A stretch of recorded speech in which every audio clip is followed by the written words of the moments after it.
Ladies and gentlemen, we're back. That Hotep Jesus dude. Hold on.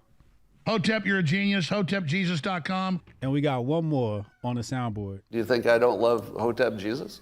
I love that guy. He's terrific. Let's go. Ladies and gentlemen, welcome. First of all, for all of our sippers, we're going to start this cast off with a simultaneous sip.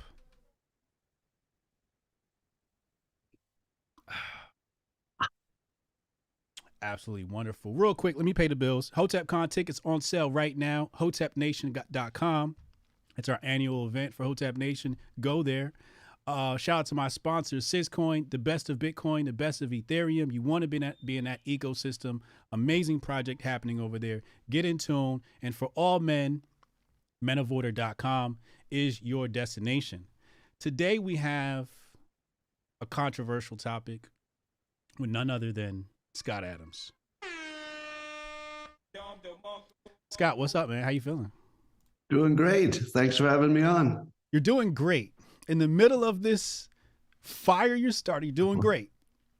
Oh, I forgot I'm supposed to be feeling bad about all this. One of the things I've realized about myself, I like attention. I just kind of like it. But I'm also kind of an energy monster. So the more energy they send me, the more I have. So we'll see what happens with that. Well, I think you succeeded in that. You've turned into more than an energy monster. This is an energy demon. Based upon what I've seen on my timeline. But before we get into that, I want to ask you something. This is my own personal question. A lot of the other questions are from reading the room, seeing what people are saying. But what I want to know is the identifying as black. When did that come about? Because that took me off. I was caught off guard with that. When did that happen? How did that come about? Why'd you make that decision? So I'm trying to remember when it was, but several years ago, I said I'm going to identify as black. Now, part of the reason was that I could. It was just an option, right? So I thought, well, that sounds good. But then I thought I could get the best of both worlds. If there's anything ever that's like, rationed by race, I can say, well, I identify as black. And if people wanted to treat me as white because they like that, they'd look at me and say, well, I think he looks white.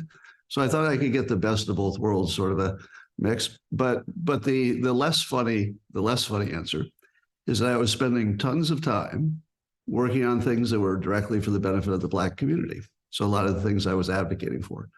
So for example, a lot of people don't know that I'm left-wing. A lot of your audience is going to be confused because the headlines are saying I'm a right-wing MAGA guy. Yeah. I'm actually endorsing Vivek Ramaswamy for president, primarily because I'm a single-issue voter on fentanyl. He's pretty tough on fentanyl. But what people don't know is I'm super left-wing. I volunteered to work for Black Lives Matter, helped Hawk Newsom try to craft some useful policies that the right and the left would agree on. Stuff like body cams, I thought, wow, there's this problem of police brutality. What if more police had body cams? So I tried to work with Black Lives Matter to see if we could get something going. Now, it didn't take long to find out that Black Lives Matter was a sort of a not legitimate organization. So long before the headlines verified it, my brief encounter, it was clear that they were not, focused on any kind of solutions. I'm not sure if everybody knows that, but that's pretty well established. When Colin Kaepernick was doing his kneeling, I'm probably the only person I know who supported it who wasn't black. because I thought it was a really effective sort of, get in your face kind of protest. And I was confused why people didn't understand that the offensiveness of it was why it works. That's like the whole point. So to me, that looked brilliant. And I also offered to see if I could help on the issue. Now, I didn't get any traction on that. The things that I work on the most, I'm actually investing in right now, is a curriculum for homeschoolers that would teach strategy for success. Now, the strategy for success is what I'm getting in trouble for. We'll talk about that, but it's primarily for Black youths who didn't have, and largely because of systemic racism. I think this is one of the most valid parts of systemic racism is the lack of, let's say, role models of exactly the financial type that you want, specifically financial. And I thought, well, if I could be, part of that solution, the book, one of the books behind me, tells young people how to succeed and create a strategy. And so I worked on that. I'm trying to finish that up to make that available. I've been promoting the end of systemic racism in teachers' unions, because I think the teachers' unions are what prevent competition for schools, and the lack of competition creates everything bad, right? Everything good comes from competition in the free market. Everything bad comes from the opposite. History says. I was big on prison reform, very much in favor of the Jared Kushner efforts there. And I've even argued in writing for reparations, because I thought the arguments for reparations were weak. And I thought it would be useful to say, what's the strongest argument for reparations? So we'd have a valid discussion. So that's sort of the background. So doing all of that work on behalf of one community primarily, I thought, well, I like being on the winning team, and I like the issues. I think that they're the ones that have the most leverage in society, because I think if you help the people, this is the basic thinking. If you can help somebody go from unemployed to employed, that's the biggest change you can make. If you give somebody a 20% raise, it's like, well, nice. But going from unemployed, where we paid for you to live, to where you pay for yourself to live, that's everything. So if you're looking at the well-being of the country, it makes sense to focus on the people who are in the deepest hole, and it's sort of a twofer, because you could, maybe heal racial tensions by being serious about Black Lives Matter. Like, why not take it seriously and invest in the thing that would make a difference? Now, my personal opinion is that systemic racism is the reason that it's hard for people to get along. And this is sort of the underpinning of what we'll probably talk about in a minute. But the biggest form of systemic racism is that the school systems are a complete failure for Black Americans, but anybody who's poor and in inner cities and Black places. So it's not entirely a Black thing. But to me, that's the biggest issue maybe in the country. The poor quality of the school system, specifically for the underserved community. So that's been my focus for years, and I put my money and my time behind it. Okay, if you don't mind, I want to unpack a few things you said there.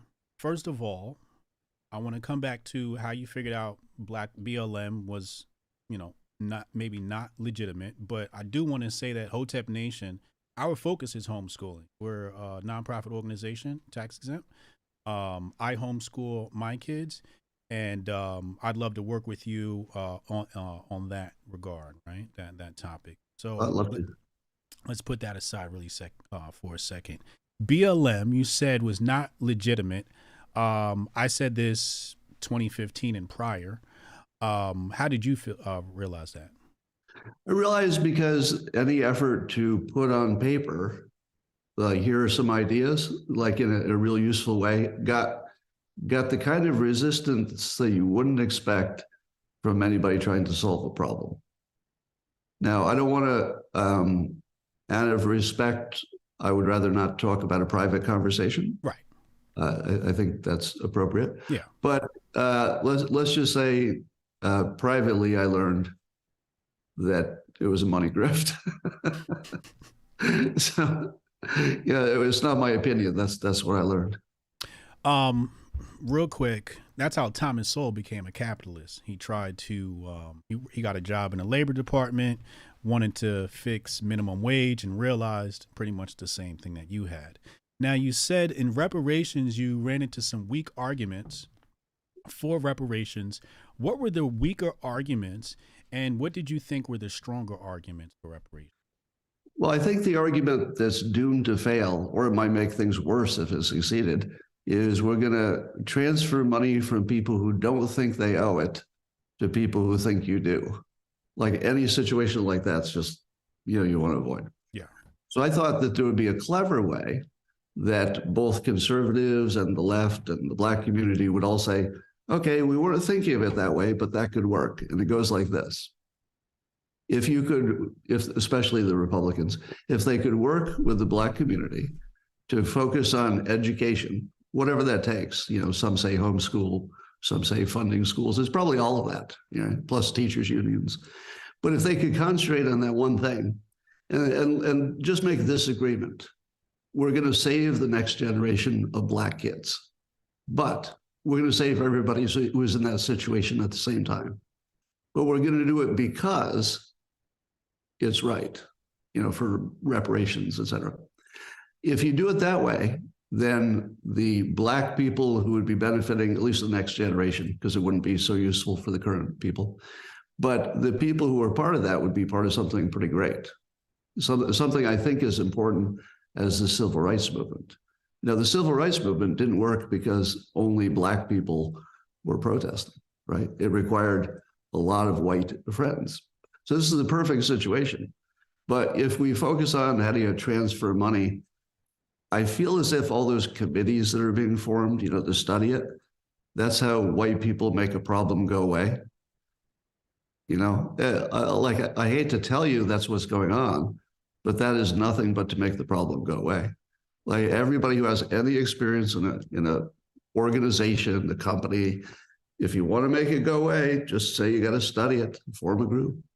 Right, that'll make it go away. Yes, and you could guarantee that they would come up with something so unpopular with the public that it couldn't possibly work.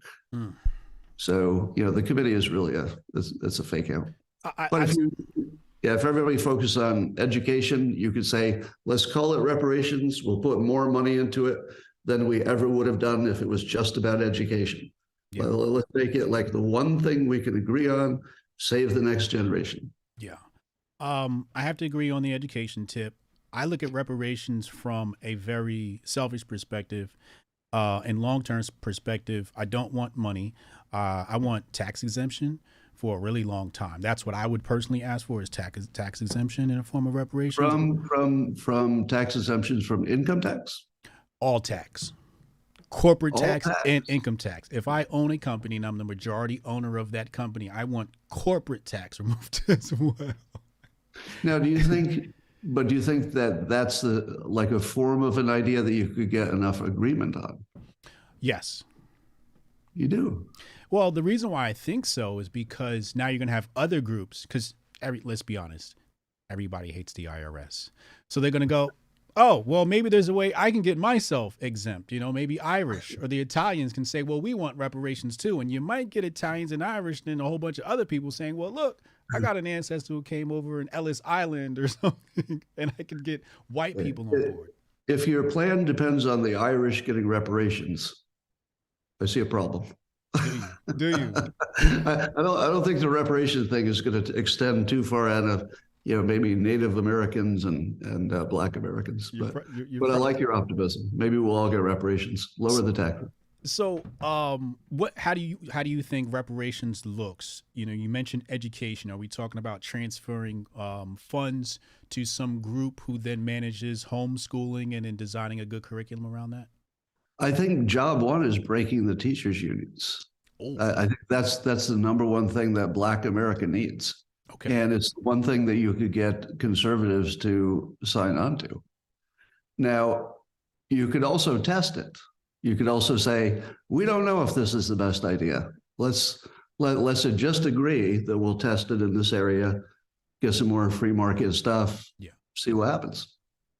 I like that.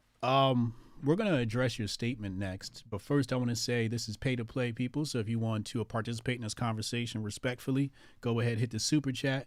We got people tuned in over on Rumble. We're Hotep TV on Rumble. So if you want to subscribe on Rumble, they're over there. I see you, Jimmy Das Hotep. Appreciate you. So we're also on Rumble at Hotep TV. So let's talk about your statement. You began this conversation and called yourself an energy monster. Now, when I first saw your statement, I classified it as trolling. Some people may call it clout chasing. Maybe you're classifying this as being an energy monster or provocateur. What is the goal of your statement? Was it to get people energetically charged up? Well, is that what you call trolling? Getting Sometimes people just riled up? It can be construed as that sometimes. Yeah. Well, I'll tell you a little secret about me. I never do something for one reason. So I wouldn't do it just for laughs. Right. I wouldn't do it just for clout. Mm-hmm. I certainly wouldn't do it for financial reasons. I don't know if you've heard, but the Dilbert's being canceled all over the country, and it's, you know, CNN is canceling me. I think TMZ was canceling me just before I got on. I think the biggest newspaper that carries me has already decided to cancel. I would be surprised if I'm in business a few days from now. So here's the things you can know it isn't. I wouldn't do it just for laughs. I mean, it isn't that funny. It's pretty funny, but it isn't that funny. Mm-hmm. I wouldn't do it for money. I wouldn't do it for reputation. Why would I do it? Well, that's a question. Why would I do it? I think you want to have the conversation. Can you think of any other reason I would do it? I think you wanted to have, I think you wanted to create room for the conversation. I discovered that the price of free speech is really high, and there are only a few people willing to pay it. So I decided to pay it so that I could extend the conversation to something that everybody needs to hear. So let me set it up. You might want to play the quote first. Do you want to play a clip first or something to set it up? Sure. Let me. No. So the clip will be provocative, and then I'll give you the context. Now, I should say, while we're waiting to listen to this, that all day long people were very mad at me. You know, that's why the cancellations. But to the best of my knowledge, nobody's disagreed with the point I made. And I keep asking if they disagree with the point, and they sort of avoid that question. There is some question about the data, which I agree with, the questionability of the questionableness of the data. I think that's a good point. Yes, we could talk about the data. Absolutely. I'm trying to find the right clip because a lot of them are long and they're mostly like 2 minutes and 18 seconds. All right, let's just grab this one and then we'll put it on your screen. Give me a second. People will be on your screen in just a moment. So we'll do here. So you should see me and Scott now on your screen. And then you'll see the video right now. And then I'll release the audio and then we'll be playing this. Hold on one second. So if you know, nearly half of all blacks are not okay with white people, according to this poll, not according to me, according to this poll, that's a hate group. That's a hate group. And I don't want to have anything to do with them. And I would say, you know, based on the current way things are going, the best advice I would give to white people is to get the hell away from black people. Just get the fuck away. Wherever you have to go, just get away. Just get away. Because there's no fixing this. All right, so I couldn't hear the clip, but it's still going. Right, this can't be fixed. Do you want me to play the whole thing? Escape. So that's what I did. No, I went to a neighborhood wherever you think. That's good. Stop it wherever. That's good. So you said get away. So here's the context. Okay. And this is the sort of thing that, you know, you owe the world, not you, I owe the world a clarification. Okay. Clarification is this. I'm opposed to any form of discrimination against individuals. You know, not your neighbor, not the person applying for a job, you know, marry who you want, date who you want, friends who you want. I have no opinion on that, except everybody should be treated as individuals, period. And from a constitutional legal sense, everybody has to be treated the same, period. So those things I think everybody agrees on. Yeah. The second thing I said that was controversial, and I think some of the context got lost, is that if you're not in a constitutional legal sense and you're not talking to an individual, then for career maximization or life maximization, you might want to avoid people you think have a bad opinion of you. I'll give you some examples. If a man said to me, I've got a job offer, 2 places. One of them, it's a lot of men work there and I'm a man. And then another one where it seems like all the executives are women. So I got a suspicion that they wouldn't want to promote a man. So they asked my opinion. What would I say? I say, well, you don't know what all those women think. And certainly you shouldn't judge all of the women at this company by that pattern. But if your intuition is that they might not favor you as much as this other company, I would go where the discrimination worked in my favor. Here's another example. If a young Black person came to me and said, give me some life advice, I would say, don't go where you have the lowest risk, the lowest chance of succeeding. Go where you have the best chance. The best chance at the moment is you stay in school and try to get a job at a big Fortune 500 company that's trying to balance out their diversity. A very good goal. But that would put you at the top of the list, and you would automatically be, above all the white people applying for the same job if you have, similar qualifications. In the real world, people tend to have similar qualifications. I think people imagine that you can really tell who the good employee is going to be. Like, if you've ever hired, you can't do that. Nobody really knows. Like, within a similar band, you just don't know. So you're kind of guessing. Anyway, so that would be an example where a Black person should go where they have the biggest career advantage, which is, they would be discriminated in a positive way. If you were a Black man and asked me for advice, and you said, should I go work for a company in Cleveland or go somewhere where, not Cleveland, I guess, where there's a higher white percentage? Which would be your competitive advantage? If you go to Cleveland, it's 53% Black, the city is. So let's say you work for a company in Cleveland, presumably you would be competing against a lot of other Black people of similar qualifications. But if you go to another place where there are fewer Black people applying for the same jobs, you go to the top of the white pile automatically, because diversity is something every company wants, and they should. Right? I'm in favor of this. Mm-hmm. By the way, I'm in favor of, and have always been in favor of, affirmative action.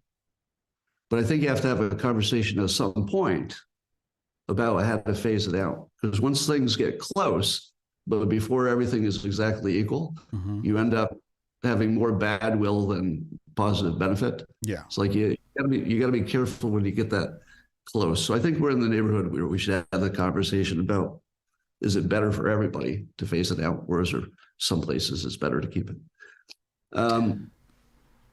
So likewise, if you're a white man in America and you're watching the news and you're seeing this thing called CRT, critical race theory, you're seeing DEI and ESG, all 3-letter things that have in common trying to reach some kind of equity, racial balancing kind of situation.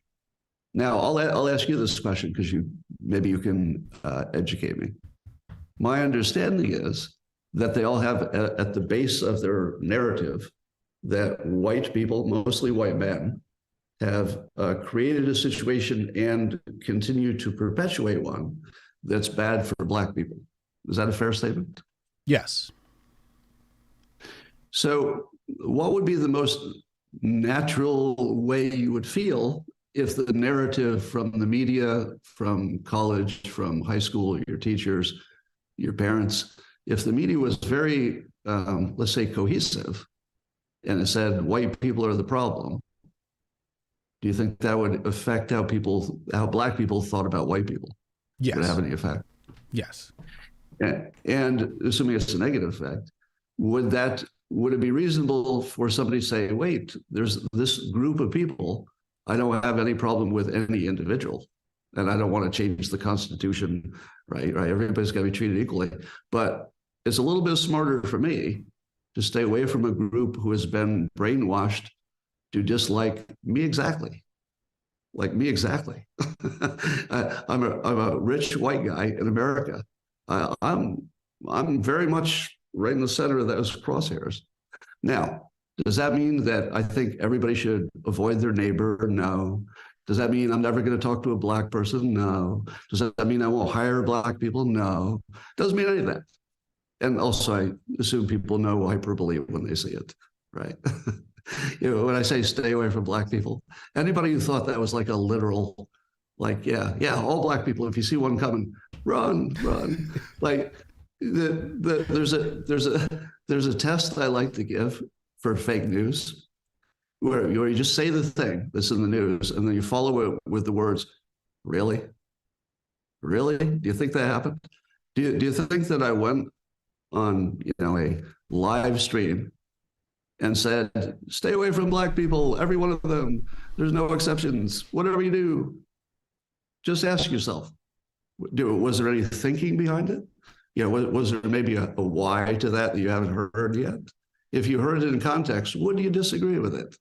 And the answer is, I haven't seen anybody disagree. So I have seen disagreement. I don't see anybody disagreeing with you should avoid any groups of people who are likely to have negative opinions about you on average. What I saw a lot of disagreement on, and I agree with this criticism, is that the Rasmussen poll that I was looking at, the original thing that started it, said that something like close to half of all Black Americans who were polled were unwilling to say that it's, quote, okay to be white. Now, I heard you criticizing that, and your criticism was right on. The nature of the question is that it will be interpreted differently by people, and maybe they're not even answering the same question as the other people in their minds. So I would agree that the data is not good.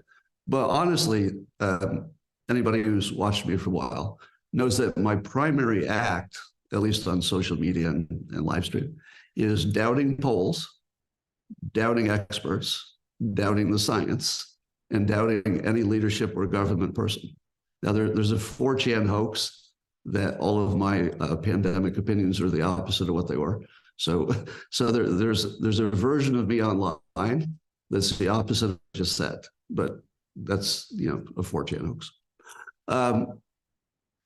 Anyway, so I forgot what I was saying. Okay, so let's break that down.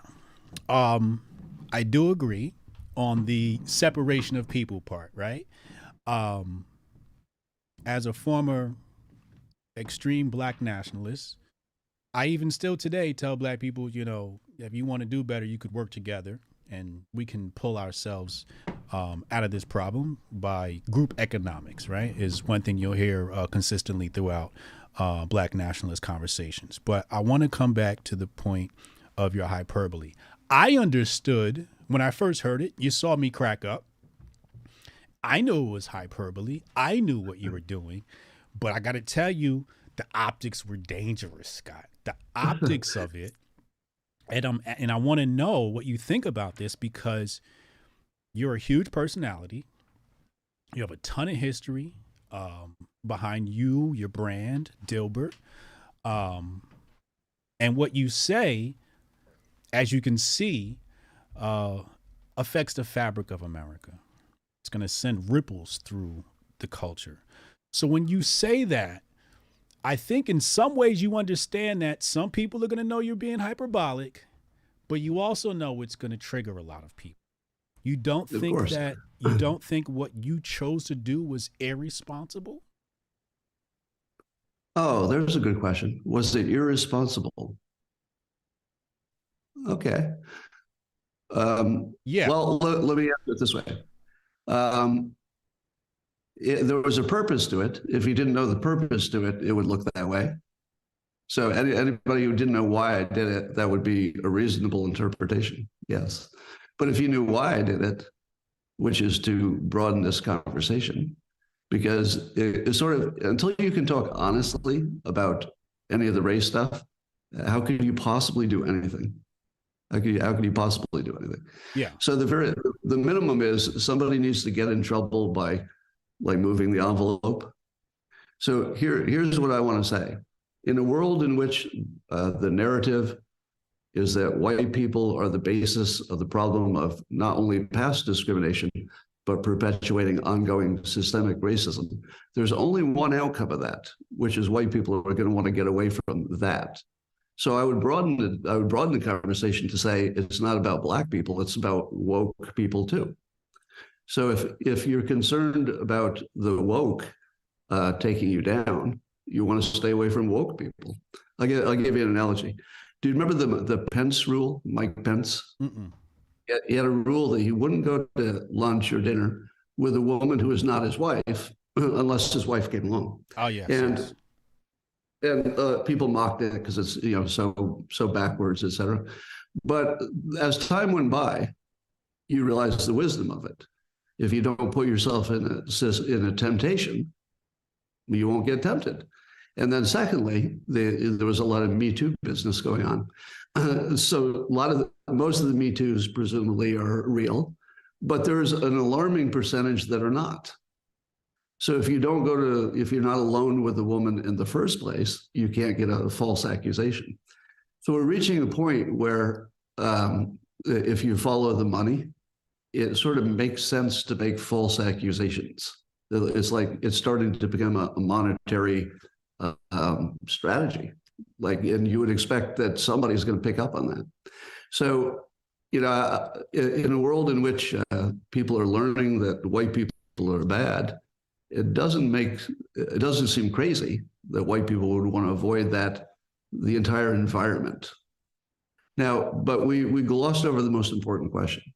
The most important question is, am I batshit crazy for believing the Rasmussen poll?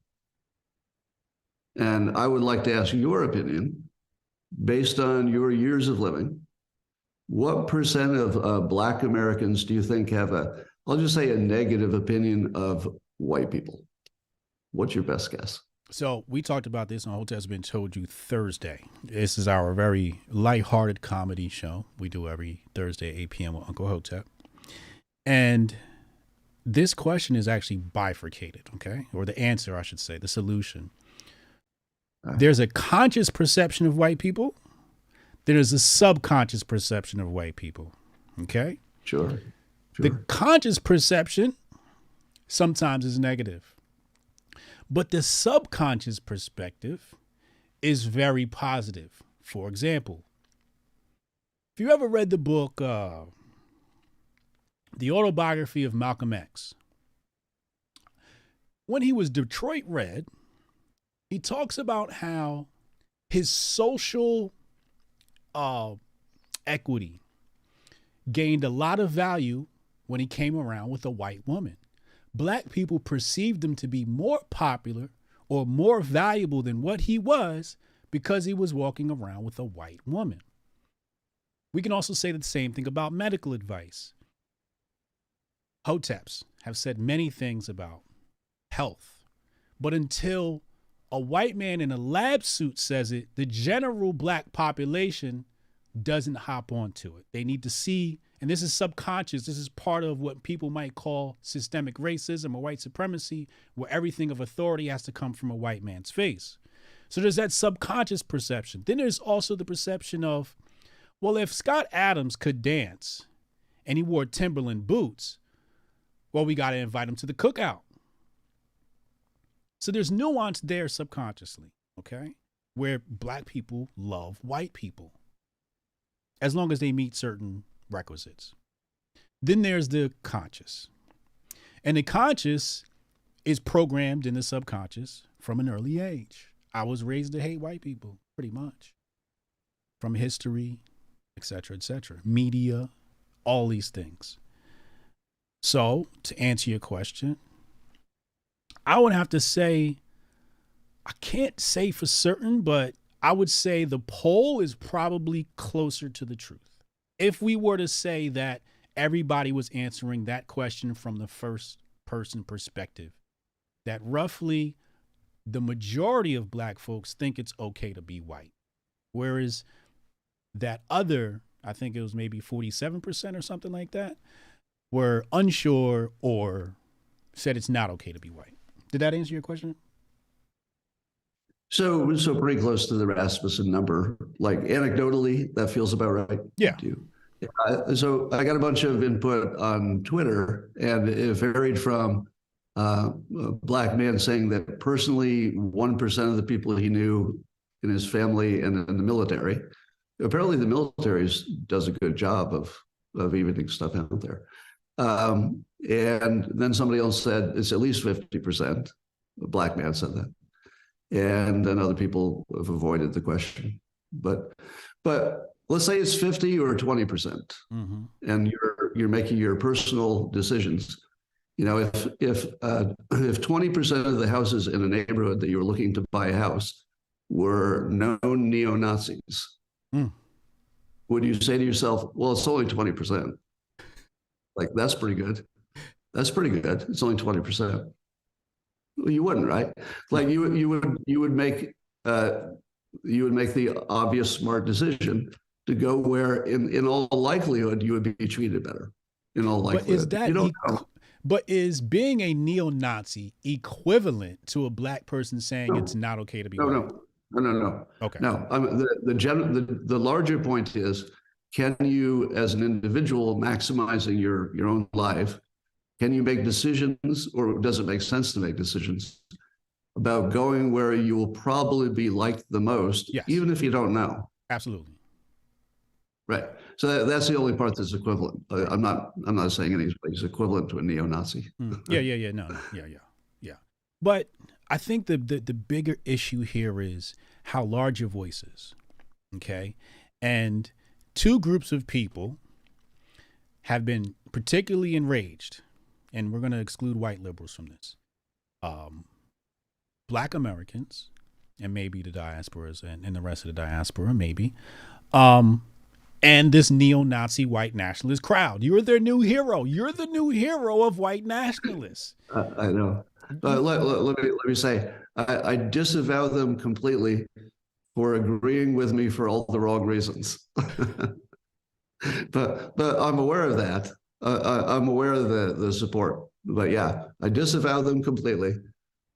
They're just agreeing with me for the wrong reasons. But what can I do about that? Yeah, I've been hit with the 13 and 50 for the past 48 hours. 13 and 50. Wait, a 13? Well, what's that? This is a white nationalist trope where they say black people are 13% of the population and they commit 50% of the violent crimes in America, right? So the whole 13 and 50 trope, which is, we don't have to get into how bizarre or inaccurate that stat is. Well, but let's be more provocative. Let me ask you the question. When black Americans become wealthy, they usually move away from high crime areas, don't they? From high crime areas, yes. Yeah.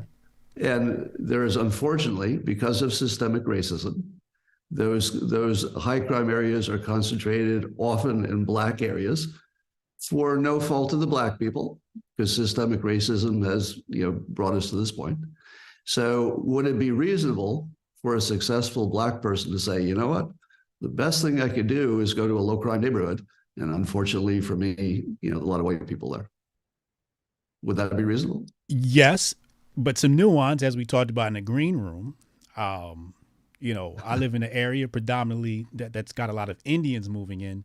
So I perceive white people as being lower class. So I want to be near the Indians. So if I see a black man or a white man walking down my block.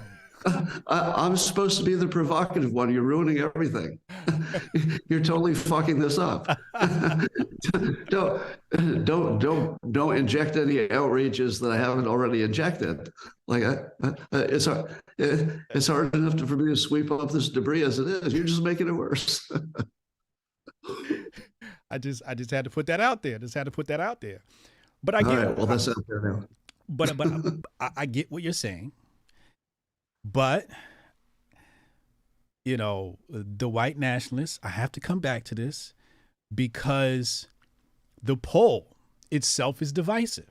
The media has been divisive. I'm sure you've seen the media divide people by race. This poll was designed to trigger the type of response you had, and I'm sure you knew that when you saw the poll. Yeah, of course. Of course. Right? I mean, that's the only reason it's interesting. Correct. Exactly. And I think, you know, they knew that when they started that poll. They said, we're going to divide America with this poll. So I think if anybody needs to be... Hold on. That you're mind reading there. Okay. I'm not sure they said we're going to divide America. I think they thought it was an important question, which I do too. Now, if you take the provocation away, is this not an important question? And isn't it a fair... And by the way, nobody disagreed with my proposition. Nobody's disagreed with it. Everybody's mad because I'm not allowed to say it. But and let me tell you the most interesting thing. The worst responses I got were from white people signaling. Yeah, I call them the dopamine gooners. It's like they're just tweeting at me, you're racist, over and over again. And they're just enjoying themselves in some weird way. It doesn't feel like it's about me. It's like I'm just the headlines they can goon to. But the weirdest thing was how black men responded to this. White men went immediately to racist, Nazi, and you couldn't talk them off that ledge.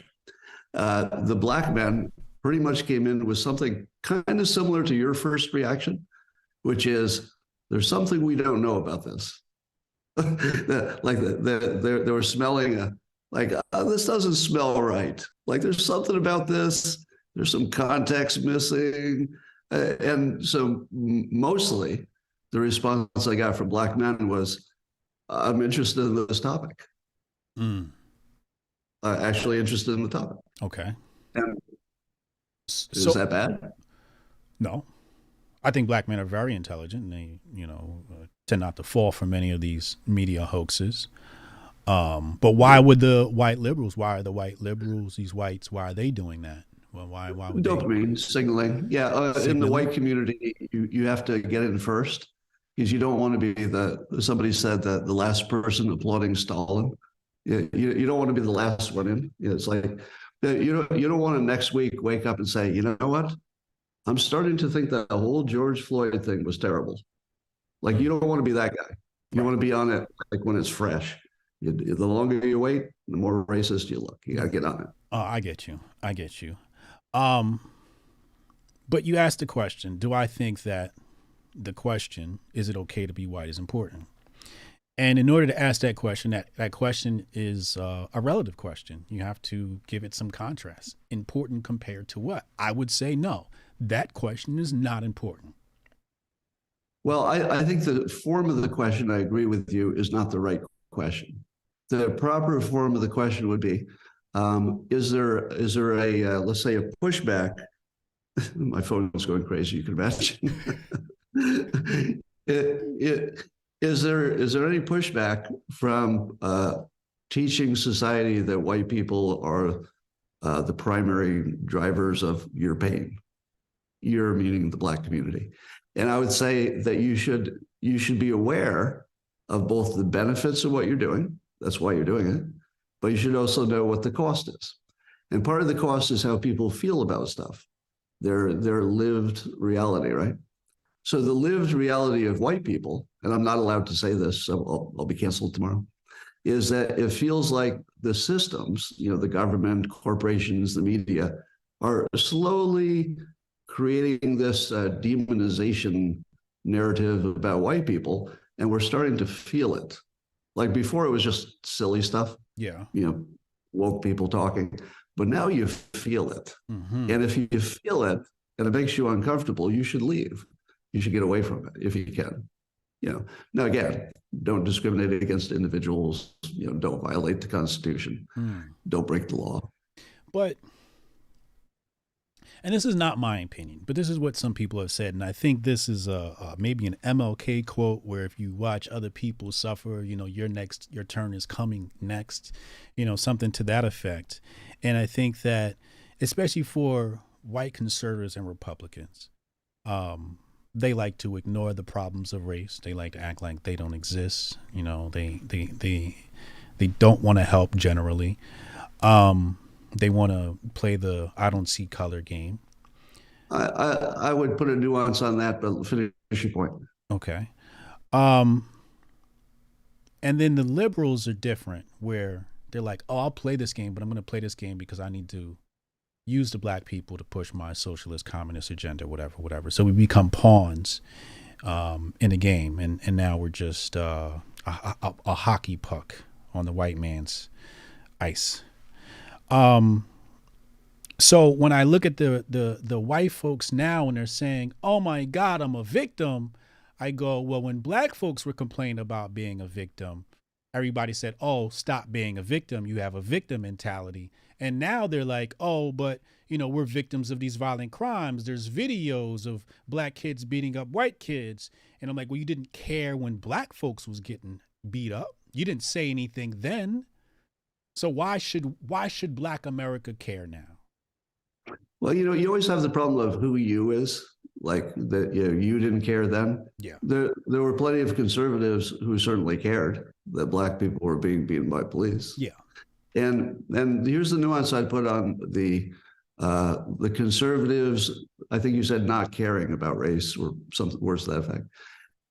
I spend a lot of time in that community. You know, I identify with the left, but most of my time in my audience is on the right. My take is that they're systems over goals people, meaning that they want a system that's going to work. And as soon as you start making exceptions, like, okay, everybody works on merit, except right now. That might be good once. You know, there's plenty of good reasons to make exceptions, but you have to be real careful about what exceptions you make and when. Okay. So conservatives tend to be guardians of systems, like keep my constitution the same, keep my religion, my family. And so they like systems. Right. So I think you're mostly seeing people say it does look like it's bad in many ways to be black in America. I think every conservative would agree with that. Okay. But they would also say that can't be everybody's problem all the time. Right. The system requires that you figure it out.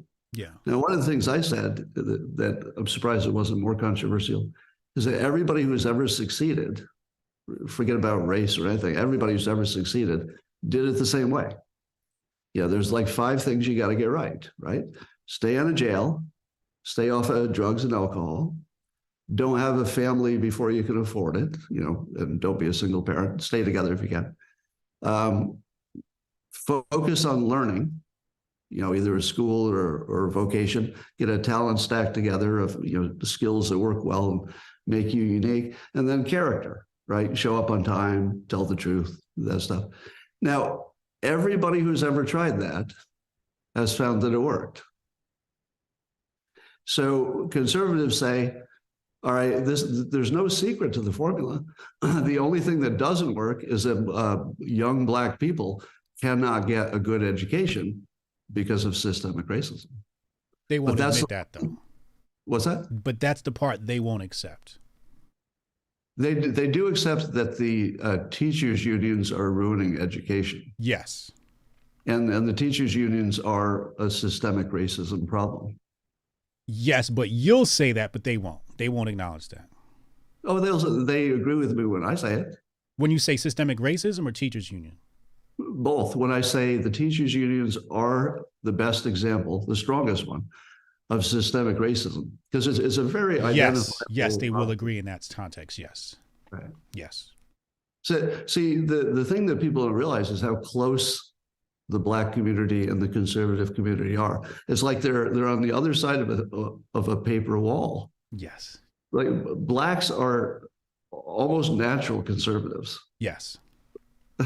Now, I can only say that because you're here, right? So you can agree with me. It's true. It's true. If I said that out of context, people would be like, "Wow, that's crazy." Yeah. But you know, to me, it looks like there are a lot of natural conservatives who can't bring themselves to buy the whole conservative package. So that's a problem. Yeah. But you don't have to. You just buy the part that everybody wants: better education. Yeah. I mean, just to support what you said, right? At the very basic level, what's important to black people? God, money, and guns. That's one thing that black folks and white conservatives got in common. They love them things. So that supports your argument. And ain't a black person that could disagree with that. They know we love guns. They know we love money. And they know we love God. We're one of the most church-going people ever. You know what I'm saying? Yeah, you like free markets, I'll bet. I'll bet you like unfettered commerce with nothing getting in your way. We are definitely capitalists. How do you feel about low taxes? We definitely want low taxes. Yeah, I mean, there's certainly things where there's going to be a disagreement. Right. But, I mean, you're standing on opposite sides of a paper wall. It's so close. So help me through this, right? I understand and you understand that you can phrase things in certain ways to bring conservatives to your side. For example, with the reparations conversation, I looked at it very briefly, took about 10 minutes, and I said, what if we frame reparations as Democrats must pay? Right? All of a sudden, the conservatives was like, yeah, reparations, right? And I'm thinking to myself, wow, how come nobody else thought about that, right? I love that. But I think the issue that people have is, why do we got to go through these extra steps of thinking just to prove that there's some systemic racist problems for black people? Why can't we just get Republicans and white conservatives to say there's systemic racism in America without the context? Oh, yeah. Here's the trap there. If you say there is systemic racism, and then let's say the Republicans agreed on that premise. Mm-hmm. Now, I agree with it, but I'm not a politician. Yeah. If they agree with it, then people can start packing things under that label. Republicans you can deal with on an issue basis. So, for example, Republicans are not going to say, let's fund Black Lives Matter. Right. But Black Lives Matter wanted more body cams on police. Conservatives have no issue with that whatsoever. Would probably help you fund it. So if you took it down to, like, tell me specifically what you want to do, it ends up being the same stuff. If you said school, we disagree. All right. Do you agree with more choice in school? Conservatives, yes. Black, yes. It's easy. Yeah. Yeah. And actually that, I mean, I look at everybody because everybody operates off of self-interest. And I think if we understand everybody's self-interest and everybody's worries and concerns, because what I saw with the reparations conversation was the major pushback was, I don't want to have to pay it. That's what white people were saying. Why should I have to pay? Right. And then that's why I said, well, you guys said it's the Democrats' fault. So, but my issue is, which makes them seem racist, is, why didn't you guys think of that? Why didn't white conservatives and Republicans think to frame reparations and go, hey, black folks, you want reparations? How about we frame this as Dems must pay? It seems like nobody, and it took me all but 10 minutes as I just entered the conversation. Well, why couldn't they? But do you think that's a serious proposal that the Democrats would agree with? No. I think they would say, you Republicans have all the money. You got to pay. But the Democrats are in charge of the cities.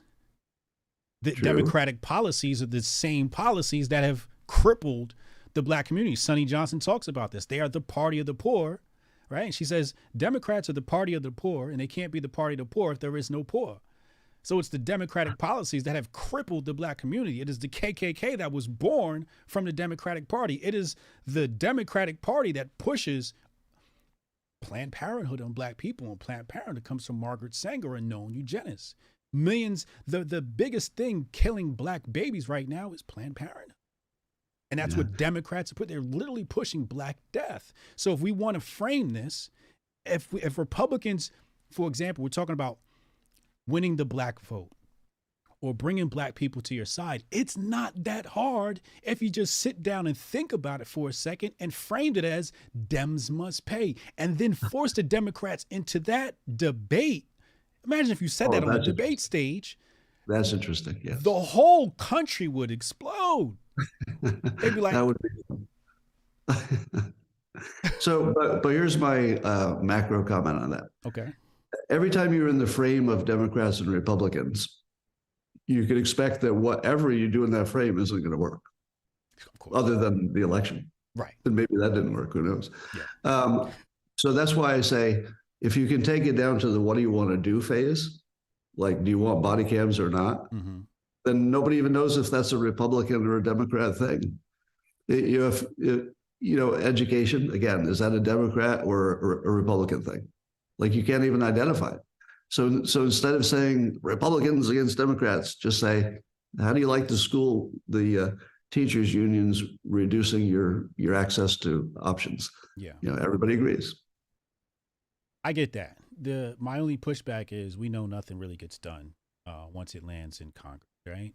So, and then Andrew Breitbart, right? What does he always say? Politics is downstream from culture. So you got to win the culture war. So what I'm trying to do is give people the strategy to win the culture war. Because if you win the culture war, you win the political war. So that's what I'm saying. Like, framing these things makes winning politics easy and makes winning the policies easy. Because now you got the black vote like, hold up, I might be looking at DeSantis now. I might be looking at Trump now because of the way we've changed the framing of these questions in the cultural aspect. And also, you talk about education, educating people on, oh, wait, how are democratic policies crippling the black community? How is minimum wage crippling the black community? I love the teachers union thing you brought up too. But my main premise is I'm able to think of Dems must pay, hashtag Dems must pay, in under 10 minutes. But years have transpired before I even entered this political arena, and nobody's thought of this, which tells me they must not have cared. Or, second option, follow me, everybody just likes to stick to the talking points. Everybody likes to just affirm the bias of their base. One of the things that I liked about your idea reminds me of some Trump technique where you go in and you just shake the box like crazy. Because if you can't get anything done, you can't work with the same box.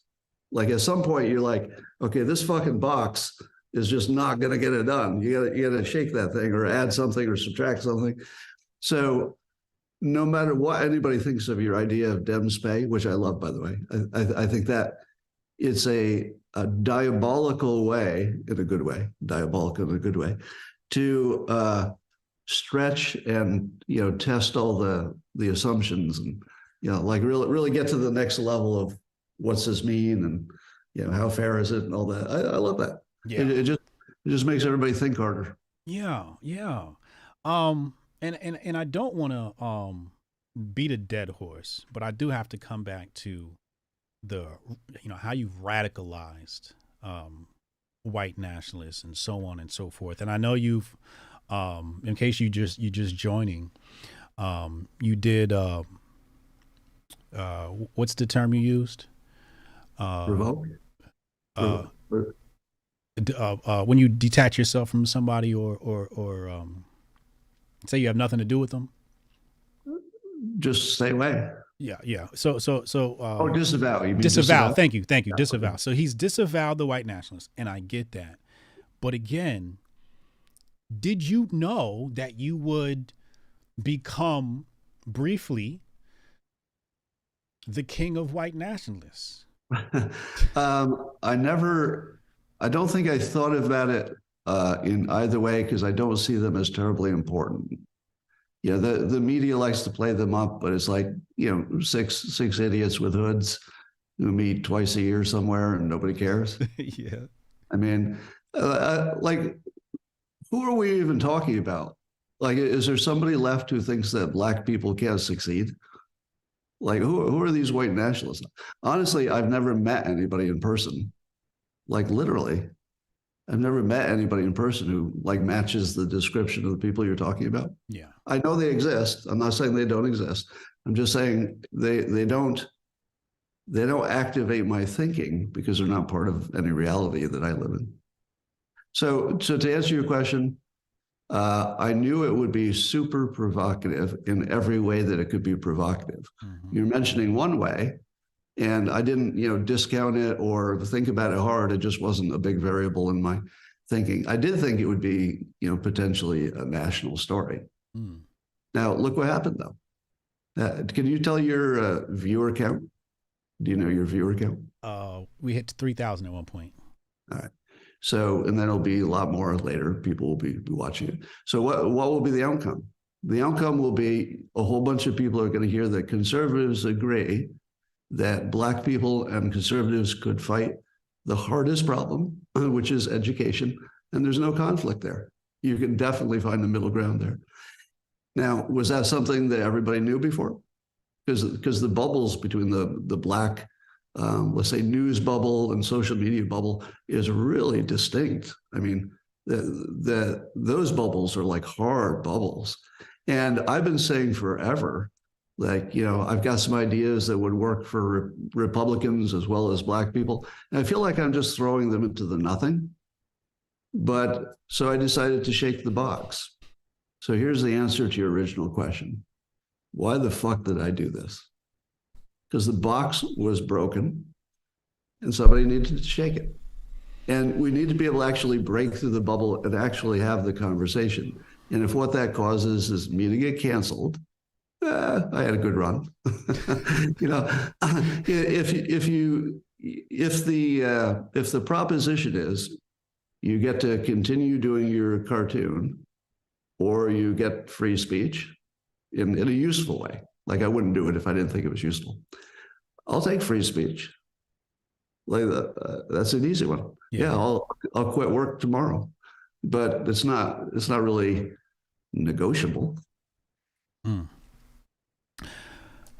First of all, I'd just like to say I really love what I just heard from you. Really love. Real quick, just to touch on the white nationalists. They're such a fringe, and they're even like anon. So they can, like I told last night in the spaces, I said, we don't know if these are 3-letter agencies, kids playing around, no daddy at home syndrome. But a lot of these accounts are anon. They're not brave enough, or, for whatever reasons, they don't show their faces. So they're a fringe group. So I really don't, when they're like, some people say, oh, look at all of them in your mentions. I'm like, I don't care about these people. These people don't matter. You know what I mean? Like, they don't matter. But what I want to touch on and really dive into is the bubble bursting. I want to say thank you, first of all, for bursting that bubble. I try to burst that bubble all the time. I try to be that bridge between the two bubbles. And what I've always said is the left is very good at keeping Black people in their bubble.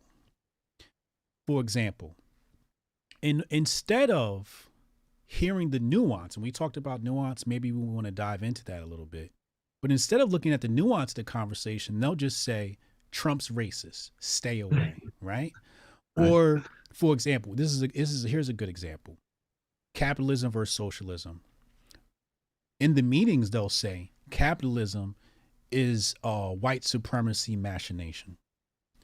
Therefore, just stay away from it because white people created it. You see what I'm saying? That doesn't sound like good advice. It doesn't sound like good advice at all, right? But my point is, they use a stench. They throw a stench on the right-wing bubble. So you just stay away. You never even look in that bubble. Good point. You know what I'm saying? Like you don't even want to explore over there. So they make it seem so dank and like just terrible that like you don't even want to be on that side of Twitter. And then they mobilize the Black liberals so that if I have this conversation with you, I'm canceled. I'm no longer even Black American. I hate Black people because I had the conversation with you. Yeah, you're an apologist for something, right? Yeah. So everybody's an apologist. Right. So that's how they keep Black people in this bubble. So we can't, let's say you were a nice white nationalist. I can't even have a conversation with you, right? And I'm going to give you two instances. Actually, I'll just give one to be on the safe side. Marcus Garvey met with the KKK and came to an agreement, right? So this has some precedence of Black people meeting with white groups. So assuming you were, There is Wait, a hold on. I may have to question your analogy for a moment. But let me see if I piece this one together. In your analogy, would I be a member of the KKK? Assuming you were a white nationalist. Want to reword that a little bit? Right. But we know you're not. All right, I got your point then. Yeah, we know you're not. But assuming you were, what's wrong with that conversation? Why wouldn't I, based upon the precedent that Marcus Mosiah Garvey, right, founder of Black Star Line, extradited because of the snitch W.E.B. Du Bois, NAACP, had him thrown in jail and extradited. Just a little bit of fun fact there. But it's that bubble that they've keeping black people in. And I think that's the biggest threat to the race conversation, is that they don't allow the conversation to happen. And that's how the left wins. I absolutely agree with that. And I think what you and I are doing today is, I think you had some insights that people would not have heard before. I'm positive that the things I said are getting to an audience that would never have heard me before. And the part that nobody got is I was trying to be productive. Do you see that? Well, I saw it immediately when I first watched your video. Okay. I laughed, I joked, right? Like, now, are you aware? I don't know if you saw it, but I've been referring to this as a 3-act movie. I did see that. Yeah, and today was Act 3, right? So Act 1 is the provocation. Somebody dies. Some bad thing happens, and then in Act 2, there's just a whole bunch of activity that's sort of interesting in its own. The tweets, the canceling. The newspapers that are canceling me. They're all like individually fun stories. The commotion. And the third act of any proper movie is where the protagonist, in this case me, is in an impossible place. And you can't even imagine how this could turn positive. And this is how it doesn't. This is all I wanted. This conversation. It's all I wanted. And I got it. Thank you. Hotep, you're a genius. HotepJesus.com. There you go. So anyway, this is Act 3. Yeah. You are Act 3. Now you're going to get lots of pushback for not asking me tough enough questions. You know that, right?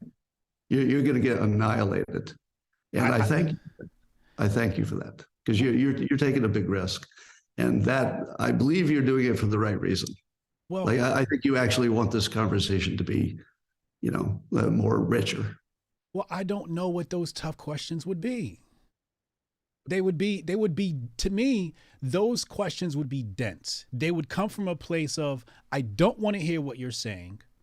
You're a white nationalist. You're racist. What you said was wrong. But you and I come from the same world. We come from a world, I'm in marketing. We come from a place of persuasion. We come from a place of provocation. Provocation. Yeah. So we understand these things. The vast majority don't. So I can't put my mind inside of a dense mind to ask those questions. And I think those questions are ignorant because they don't see the play. So it's hard for me to even know what those questions are. What are those questions? I don't know. I suppose I would have pre-answered them if I knew. So people are going to say, why did you support Trump? They're going to say of me, unless you're a racist, right? But just to connect some stories that deserve connecting, probably half of the country is not aware that, for example, the fine people statement by Trump was a editing hoax. Yes. They just cut out the part where he immediately said, I don't want you to think that I'm talking about the neo-Nazis. So they take that part out. And then with the drinking bleach hoax, they just take out the part before and after where he talks about light therapy as the thing, not bleach. So my situation was a version of that, although I think I got better play. I think I was a little better treated with full context than those other two cases. But most of the race hoaxes, from the Covington kids hoax, they're all done the same way. And for anybody watching this, Probably the people watching this are the media savvy people, because between you and me, I forget which way that goes. We're sort of training them what to look for, like as you have in this live stream. And I think that's really useful. Really useful. Yeah. So why did you support Trump? There were some things that he said he could do that I thought would be unique. I thought he would not start wars, and he did pretty good on that. Yeah. Took care of North Korea by doing something that only Trump could do. Mm-hmm. Just go talk to him. No, only Trump could do that. Yeah. Trump was hardcore about the border. My view on the border is that you should separate the question of who comes in from whether or not you have a border. You should first have a border. And then, as Trump says, but maybe not as cleanly as I say it, you should have a group of economists, not politicians, say, wouldn't it be great if we let in, 100,000 because we need some workers? Oh, we better close it a little bit. Unemployment's too high, or whatever the reasons. But it should be completely transparent, no political impact. Get me some economists, bipartisan economists, and just tell us how many new people we need and what kind. Right. So that was pretty close to Trump's view on things, and I think that was good. Also, his energy policy, energy independence. I thought some skepticism about let's say the way we dealt with climate change was not whether it exists, but the way we deal with it. I thought he had a more real world opinion on that. I don't think the Ukraine war would have necessarily happened if he were president. I agree. It's impossible to know that, but he did have the type of approach that in theory could have headed it off. Yeah. So, but if you put everything together, he's a certain age, which I think I don't want a president beyond a certain age. Yeah. Biden and Trump are both aged out, in my opinion. And then at some point, there's just so much controversy swirling around a person that it's just hard to get anything done. You can't even have a conversation. Yeah. So Trump, unfortunately, likes to make things more interesting than they need to be. Yeah, absolutely. I've been canceled for supporting Trump, but that's neither here nor there.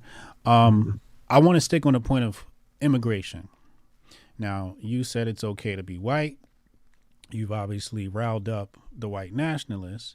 And there's a stat going around about the white population is in negative decline.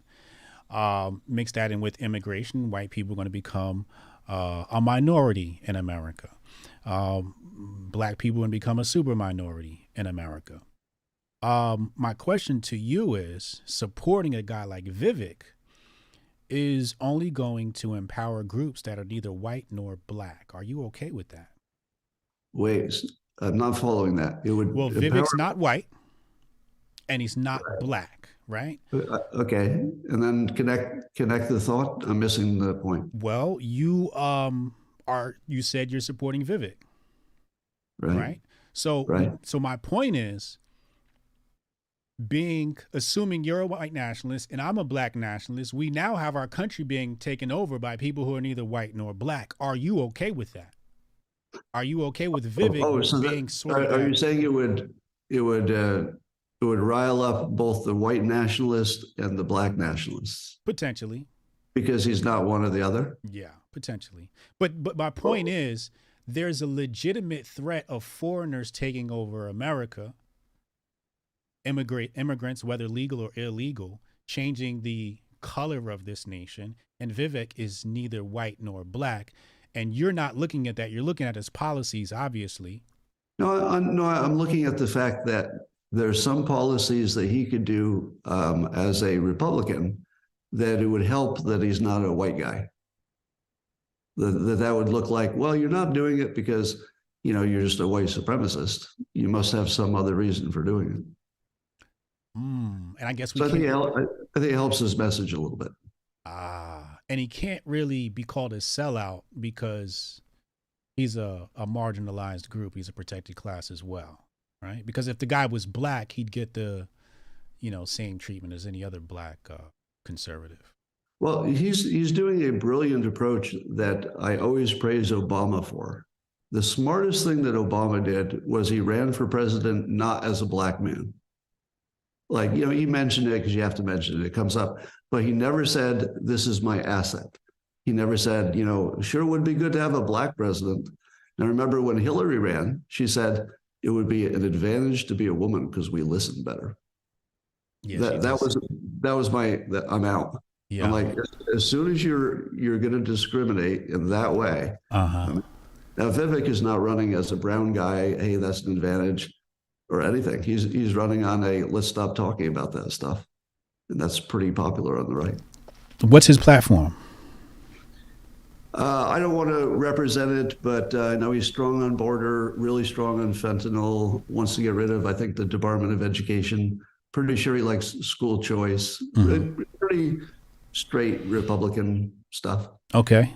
If you had to choose between Trump and DeSantis, where do you sit on that? That's a big, huge conversation right now, assuming DeSantis did decide to run and you had to choose today. Who would you choose between Trump and DeSantis? Well, I'm going to stay a single issue voter on fentanyl. So right now, Trump has a strong stance on fentanyl. And DeSantis, I don't know that he's weighed in, like he would as a president. So he's sort of doing a governor's job, a great governor's job, by the way. I think he's doing terrific. And if they stayed that way, I'm still a single issue voter, so I'd go with Trump. If DeSantis had, let's say, a similar tough fentanyl opinion, I'd probably go for youth, because I think everybody needs that. Right? Absolutely. That's not left or right. Everybody needs that. We need a younger president. Would you like to see more black people vote Republican? Do you think that would help? Well, I think it would help Black America, which in turn would help everybody. So I guess it seemed like a trick question. Yes. Why do you think that Black Americans don't, and how do you think we could get more Black Americans to vote Republican? What could we all do? What could Republicans do better to bring more people over to their side? I think the Republican messaging has been terrible, like basically just terrible, because they always leave this big room for you to assume the worst. And it's just not necessary. It's not true, and it's not necessary. But I think there's like some stubbornness. Like there's just some things we're not going to explain. You have to work it out yourself. So I think that works against them. So one of the interesting things about Vivek Ramaswamy is I saw him giving a talk to some Republican group, and it looked like he was talking without notes. And it was the smoothest, most rational thread of thoughts that all held together, no ums, no ahs. And I thought to myself, the moment I saw that, I thought, if there's no teleprompter there, that's who I want as my president. Like, I want to see the guy who can do that, or the woman, right? Or the trans, anybody you want. By the way, I'm even pro-trans. And like the view of me from my critics is almost completely opposite. Almost everything is the polar opposite of what they imagine. Yeah.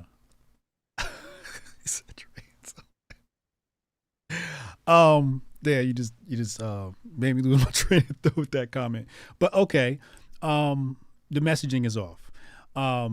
Vivek, okay. So Vivek, you're saying doesn't speak from a teleprompter. I agree with that. I hate the cookie cutter. I'm speaking from the teleprompter. I can't trust that. I can't. It's like, yeah, right. Right. There's a little trust level, right? Because if you're reading it, you don't know if you're getting a real person. But just the ability to do that is pretty rare. Like even among if you just take any senator, like it would just be some boring, like talking point kind of thing. But he was ripping it up, and it looked like it was all spontaneous. Which also comes off as genuine. Genuine. Yeah, it looked genuine. Right. And I think that's what's missing from politics. Do you think Vivek stands a chance of winning the primary? Oh, I'm going to say yes, based on talent. Okay.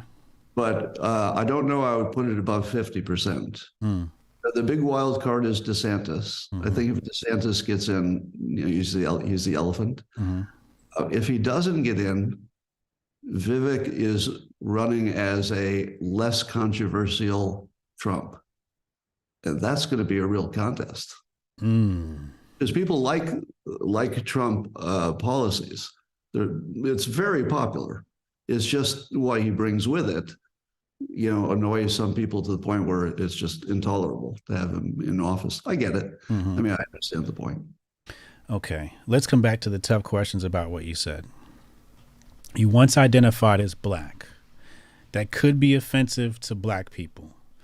Do you think that could be offensive to black people? Do you care? Or strangely enough, I love that question. Strangely enough, I expected there would be some blowback. Yeah. But here's what happens. And like when I say this, you're going to laugh because it's obvious after I say it. Nobody dislikes you for being on their side. That's it. Nobody dislikes you when you join their team. Yeah. Maybe they should. Like, maybe we should be treating everybody as individuals, but nobody does that. They say, "Are you on my team? Yeah. All right, just don't tar me with that stuff." But I'm happy you're on my team. I found it fascinating that you've come under a lot of fire, but not for that. Not for that.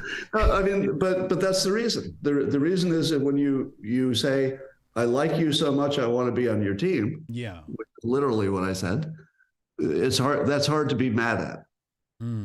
Like, even if you think I'm joking, it's still hard to be mad at it. Yeah. Now, some black people, you said the reason for that is because you wanted to join the winning team. And there's a contingent of black people who would say, we're not the winning team. We're the ones being oppressed. We're the ones, struggling. How do you refute that? Now, that's the kind of talk from a winning team I like to see, because part of what is allowing Black America to be winning, in my opinion, at the moment, is that they've made a good argument for being victims, and if you can sell that argument, that really helps you. So, I don't object to anybody taking that approach. Are you going to continue identifying as black?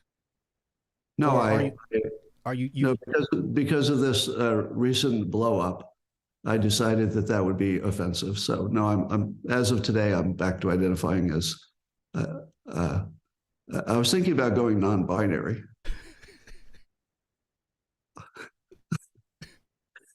Don't tempt me. Don't tempt me. Because I'll do it.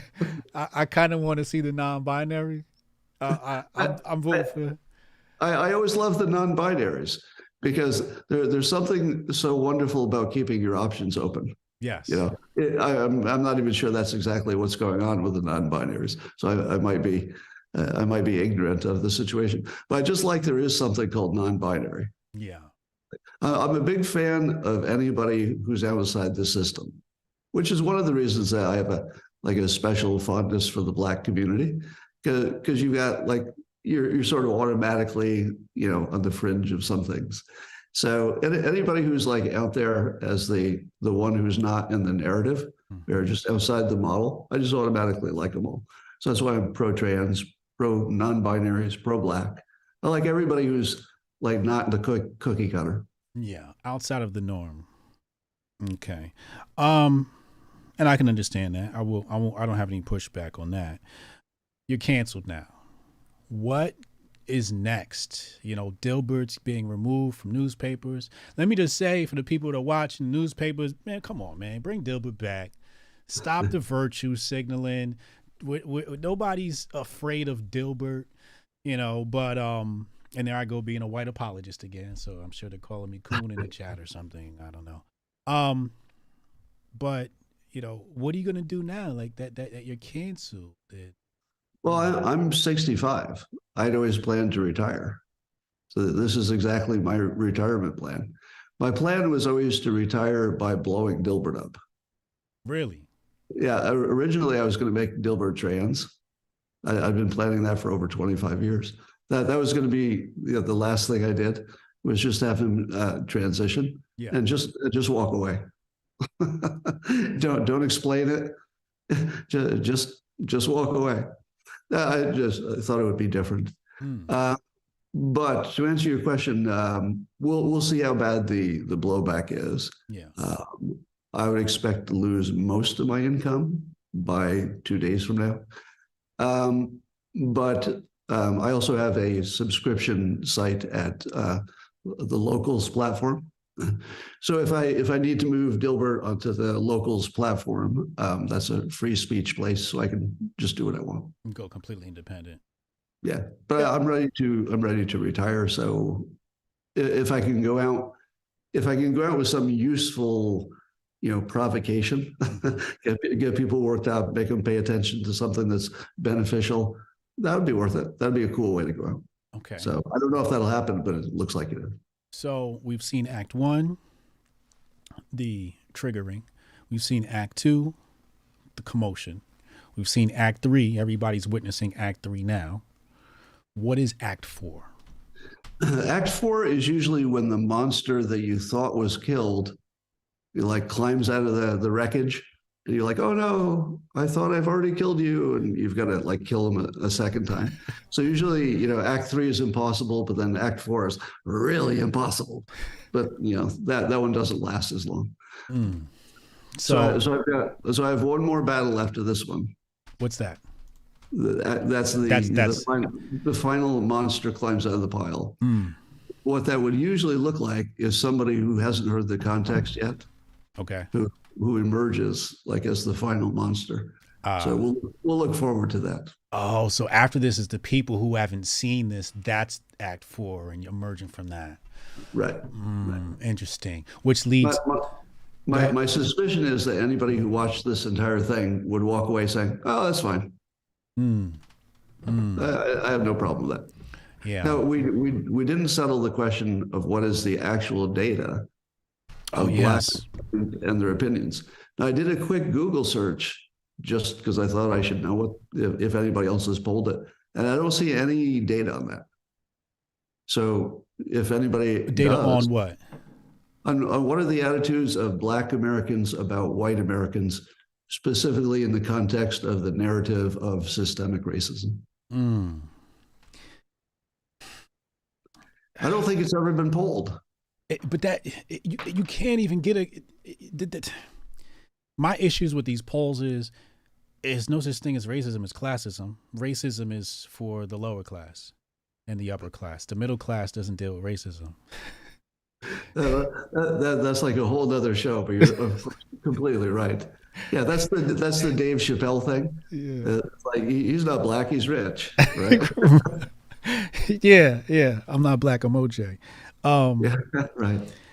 So when I think about that poll, I'm like, well, who are we polling? Are we going to poll poor Black people in Louisiana, poor Black people in Newark, New Jersey, or are we polling Black folk living in the richest parts of Atlanta?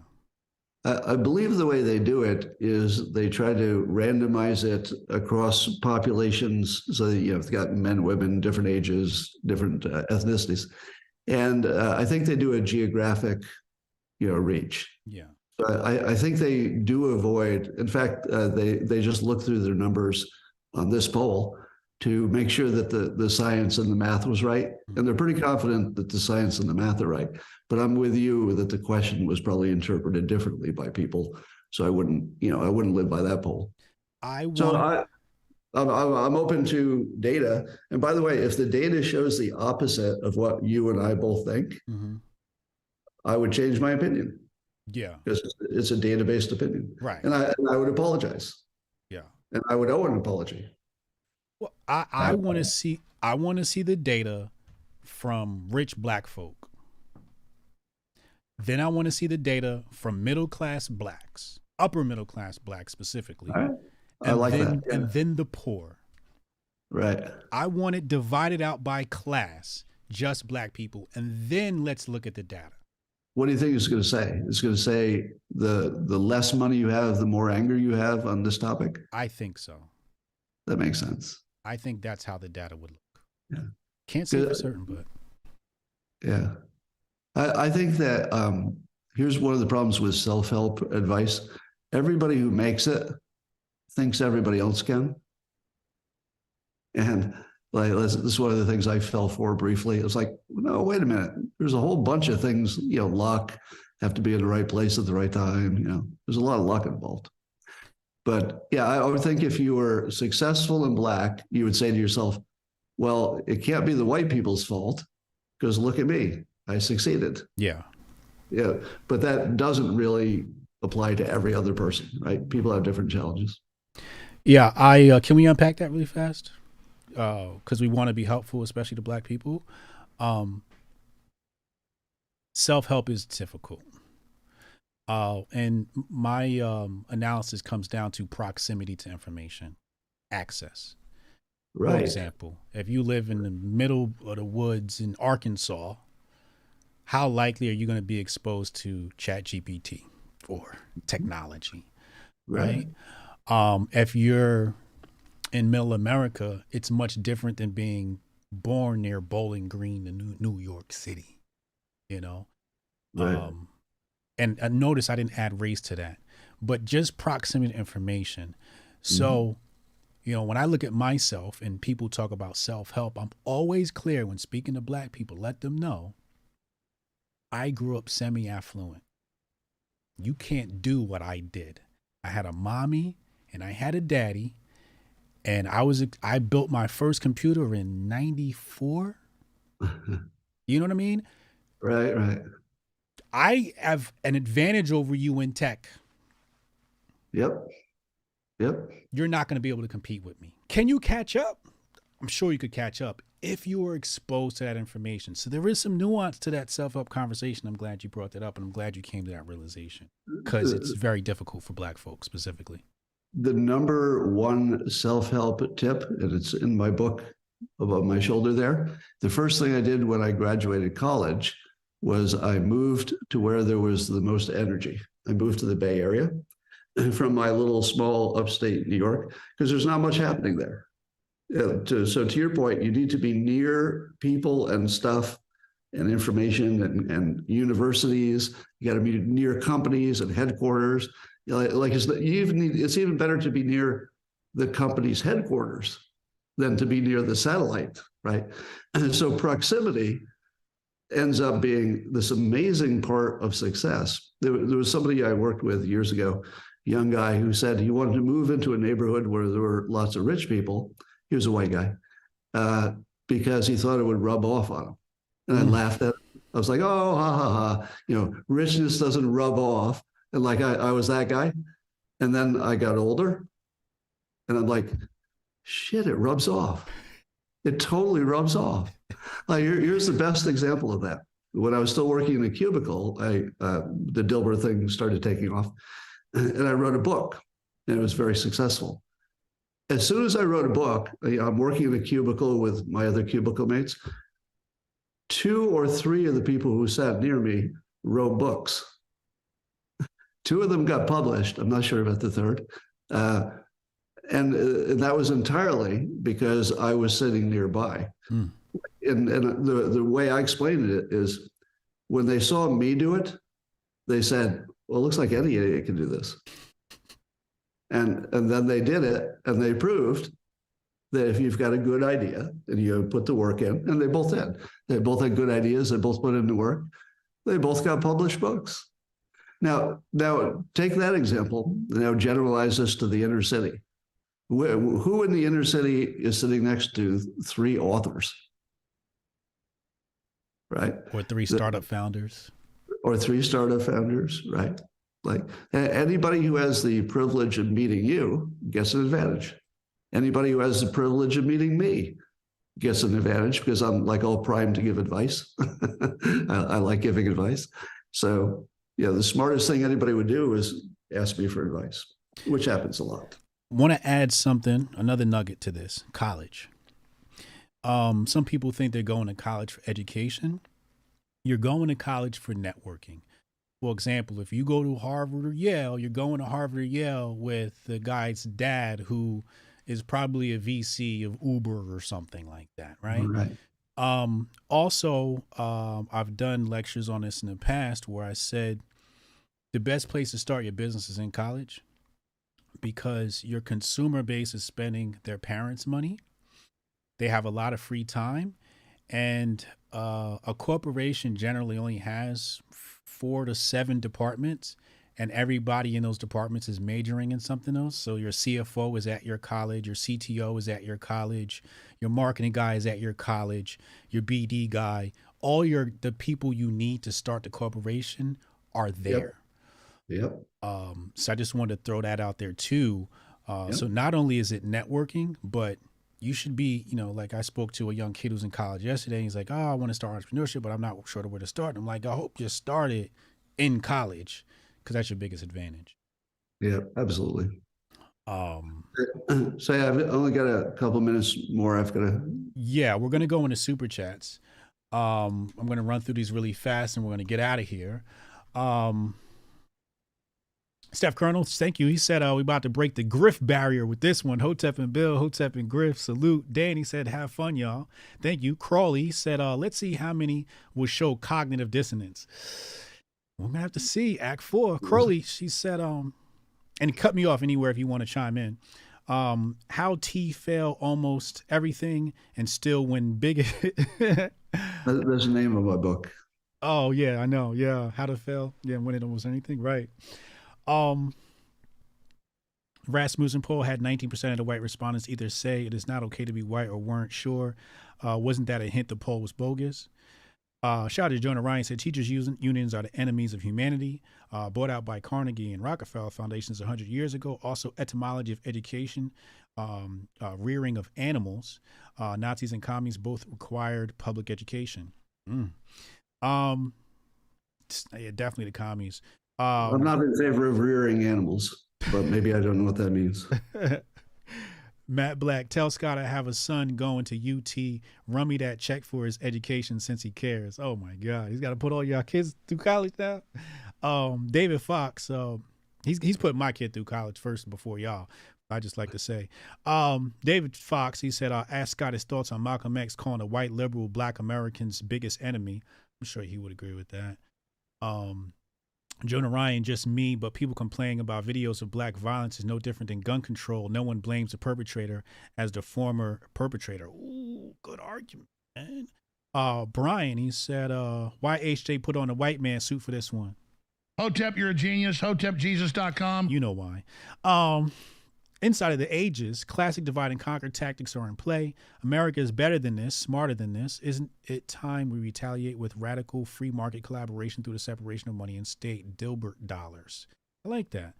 Jonah Ryan, DEI is God in Latin.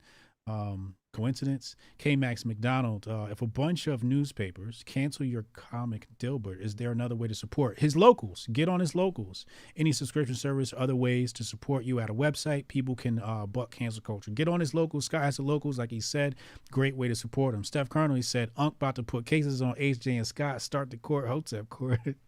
Props to Scott Adams. Thank you, Ryan. Christensen, he said, props to Scott Adams for being willing to pay the price of free speech, and props to HJ for being willing to have a powerful and honest conversation about a very controversial topic. Thank you. Tune in and drop out. Getting out of comfort zones is an important part of our emotional and spiritual growth. We're living in a hyper-racialized nation. We all need to be willing to reach across racial lines, recognizing our own bias. True. Scott, real quick, before I finish these, if you want to dip, just tell me. You can go, and I'll finish reading them by myself. I need to go for a nature break, so I do need to cut out here. All right, cool, man. Hey, Scott, I appreciate you for having this conversation with me, man. And if there's one black guy you've helped, it is me, and you did that today, man. I appreciate you. Thanks so much for having me. I hope this was useful for other people. I think it was. I think it was. Absolutely. All right. Absolutely. So you have a good one, man. Thank you. Take care. Scott Adams, ladies and gentlemen. My screen will fix itself in just a moment here. There we go. It might look janky. I think I have another solo one here, but you guys can deal with this, right? You guys can deal with this, right? Yeah, cool. All right, cool. Tune in and drop out. And I'll do a poll. Actually, I want to do a poll. What should I do for a poll here? Let's ask about Scott. Let's do a poll on Scott. Let's start a poll. Let's do you think Scott is racist? Is that fair? Or should I say, do you, or should we frame this around, maybe we should frame this around, I think we should frame this around his stream. So let's say, do you think Scott was,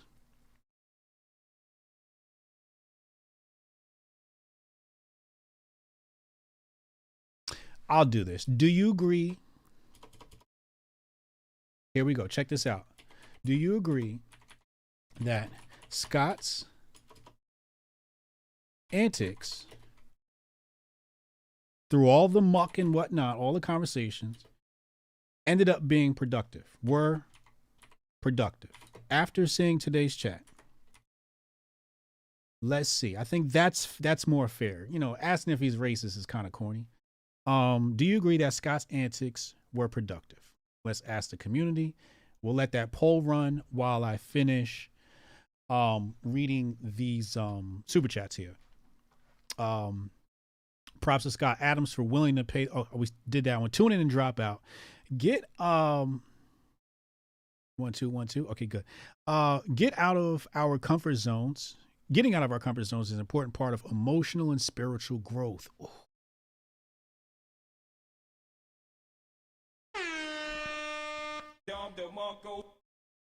I want to stop right there and repeat that. Getting out of our comfort zones is an important part of our emotional and spiritual growth. You know, that's it right there. That really nails it. If somebody says something, the lesson here is somebody says something that's triggering to you, don't run from it. Don't run towards the negative. Let me see how I can phrase that part. Because you want to run towards your emotions, but you don't want to run towards your emotions to propel them. You want to run towards your emotions to face them. To see, why do I feel this way? Should I feel this way? You know, because having an emotional response to something is human and it's good. So whether it's negative or positive, it's good. But you don't want, whether it's negative or positive, you want to analyze that. Because when I have positive emotions to something, I challenge them. Even when I have negative emotions, I challenge those. Should I be happy about this? Should I be unhappy about this? And run towards it and really come out of you, become the watcher and be objective and analyze it. That's a great statement, sir. We are living in a hyper-racialized nation. We all need to be willing to reach across racial lines, recognizing our own bias. Made me forget I wanted to define racism and talk about racism with Scott. You reminded me. Damn. Next time. The McClone Code. How much of this resolves if we all just address our own envy? Perhaps. Hotep Pops, great intelligent conversation. Big boy super chat. Thank you. Eric Reitz. Milton Friedman and Thomas Sowell tried to warn us about access to a decent education. Half a century later, and it's worse somehow. Cite them whenever possible, I would say. Yeah, Milton Friedman, Thomas Sowell, great sources of information. I would totally agree. And I didn't forget my Rumblers. We got Rumblers over there. Jimmy Das Hotep with the big boy super chat over on Rumble. Hotep TV on Rumble. Subscribe to us on Rumble. We got the Rumblers rumbling over on Rumble. And if you represent Rumble, hit me up, man. Let's work on a partnership so we can bring great content to Rumble. Steph Colonel said, King Randall is one of the best examples of a black man today doing work to invalidate 1350. Instead of giving credence to PSYOPs, support people doing real work. Stop validating PSYOPs today. I like that. Great job, Steph. Jonah Ryan said, most people will never acknowledge the importance of support in the home. Child with no confidence is the greatest handicap. Look at the residential schools. I guess he's saying res schools. I'm not sure what he's saying there, but confidence is the number one thing you want to give a child. The reason why many kids suffer from what they call learning disabilities is really a confidence disability. They are so afraid of getting the wrong answer. They say no answer, or they say the wrong answer because they know the answer, but they're like, oh, is it wrong? And indecisiveness kicks in and they pick the wrong answer. The best thing you can give a child in this world is confidence, not cockiness, confidence. And that's so true. Virtue, value. So, you know, Hotep Nation is a 501c3 nonprofit. Our niche is homeschooling.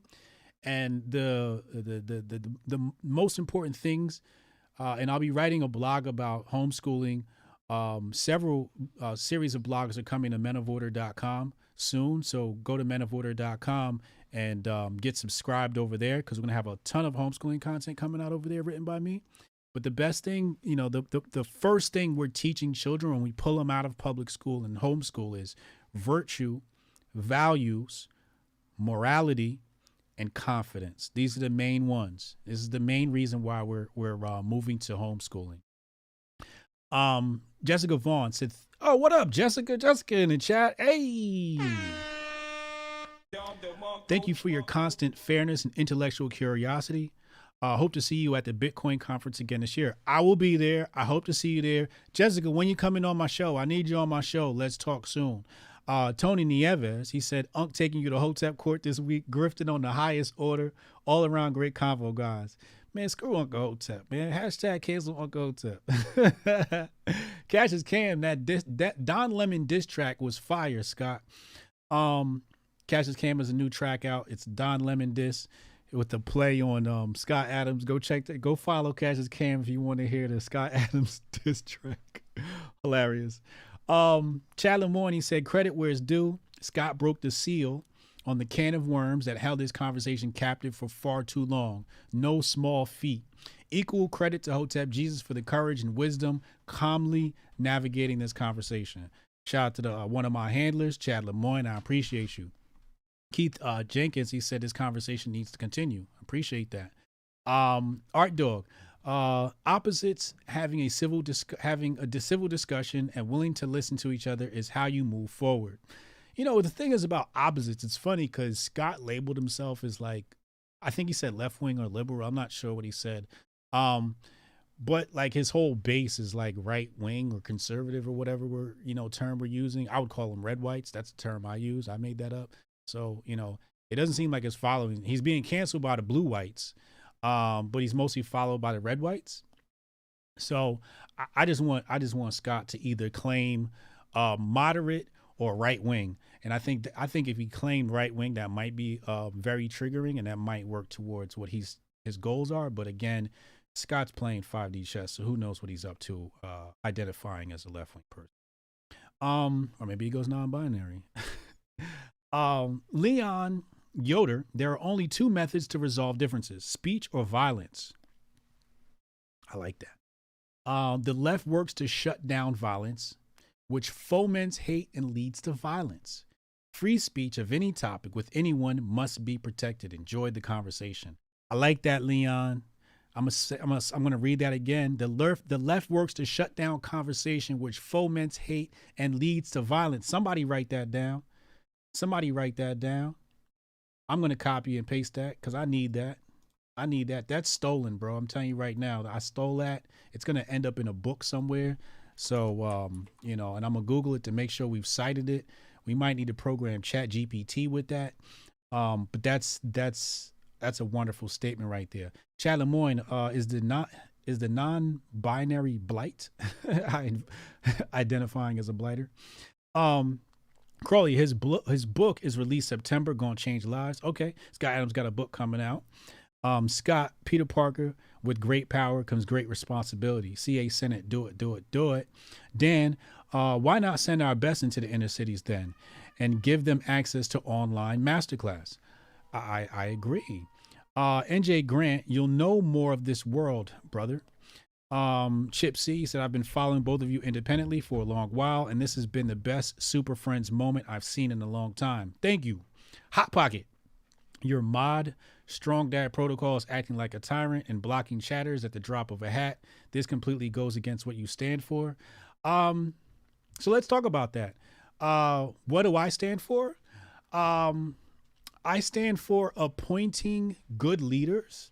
You know, for example, I always joke around and say, you know, if I was the dictator of black people, or if I was the dictator of America, so I'm the dictator of my channel. But as being dictator, I put people in charge. In this case, there are moderators. So if he felt like banning somebody, I think he made the right decision. I stand behind the people I put in charge, especially strong dad protocol. If he banned you, you deserved it. John Stevenson, if more folks had Hotep's approach to things, we'd all find out we have way more in common than we realized. I think the world would be much better if we had the Hotep approach. This is how we operate over here at Hotep Nation. Inside of the ages, don't run towards comfort. I like that. Fuzzy Warmy, Scott supports trans people, gays, minorities, reparations, legalization of ganja, and other left-wing orientations. Well, there you have it. Ladies and gentlemen, this has been another wonderful broadcast. While you're here, subscribe, turn on notifications. We like to have big brain conversations, intellectual conversations on this channel. You know, I generally don't deal with, you know, the very small brain. Oh, you know, there's Chinese balloons in the sky and all that stuff. I tend not to do that on this channel. Or, you know, we did a great I brought a scientist on, an organic chemist, Dr. Tanai Ricks, on this channel, and we broke down the dangers happening in Ohio with the train derailment. That was a very big brain intellectual conversation. You guys should go check that out. We've broken down political conversations with Sonny Johnson, so I bring experts on this channel. But basically what you can expect from me is basically things that are boring. They're highly intellectual. They're going to challenge you and make you think, but that's what you're going to get on this channel. You know, I'm not going to be covering every little, you know, oh my God, this influencer is fighting with this influencer. Yeah, we're not doing that on this channel. But we do cover those topics on our Thursday show. Hotep's Been Told You with my co-host, Uncle Hotep. That's 8 p.m. every Thursday. I am sponsored by Syscoin, a wonderful project, basically utilizing the security of Bitcoin through merge mining and utilizing the flexibility of smart contracts on the Ethereum technology, scaling using ZK rollups. So check out that technology, Syscoin. Wonderful group over there. Shout out to Alex and Patrick and the rest of the team, Jag. I'll be in Austin, Texas soon with them, so looking forward to that. Shout out to the Men of Order team, menoforder.com, all things masculinity and men. And also, we're having an event this year, Hotep Con. This is our annual event. This is going to be our third annual event, third time's a charm, at the Ahern Hotel. Shout out to Brody.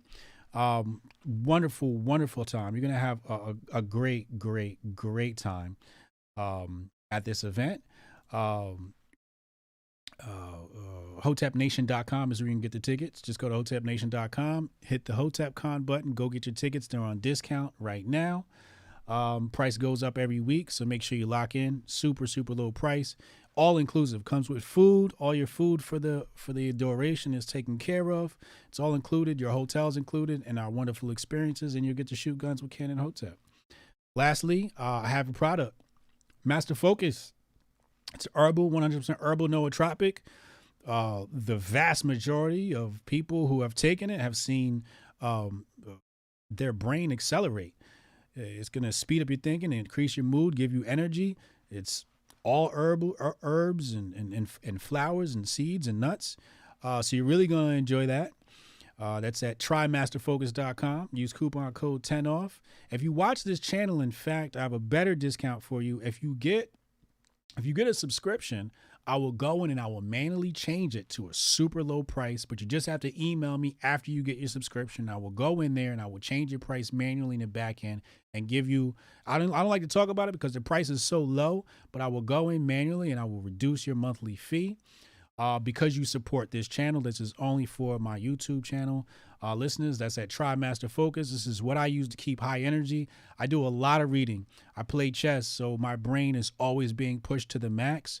So if you're one of those people who's a big brain person, you're always tackling intellectual things, you're always having to use your brain, you want to power through the day, you want to get more hours out of the day, this is our all-natural remedy to that. So that's at TriMasterFocus.com. Once again, I am that Hotep Jesus dude. This is Alex Jones right here. Hotep, you're a genius. HotepJesus.com. And new, just now added to the soundboard. You think I don't love Hotep Jesus? I love that guy. He's terrific. Shout out to Scott Adams for making it to the soundboard. Jabari Judy says, see you guys tonight at the Patreon Zoom meeting. Yes. Zoom meeting tonight. Thank you for reminding me. Patreon.com. We do a Zoom meeting once a month with all of our Patreon subscribers. Patreon.com/Hotep's Been Told You. So we're doing a VIP thing in about 2 hours here with the team. Looking forward to that. So I'll see y'all there shortly. And to the rest of y'all know the phrase, Hotep and Bill. Didn't listen to me then, I bet they feel me now. Tom, don't let me lose it. The booth not about to prove it. I set goals and pursue it. You the best to never do it. Invest my money, talking fluent, stupid, ducking the Judas. It broke my heart, but over my eyes, you have no honor, I have no choice. Chasing the commas till I'm gone. I've been left for a minute. On my way home, mama, I promise, got caught up in it. Damn. Everybody eats when I'm batting at the plate. First, second, third, home, $1 million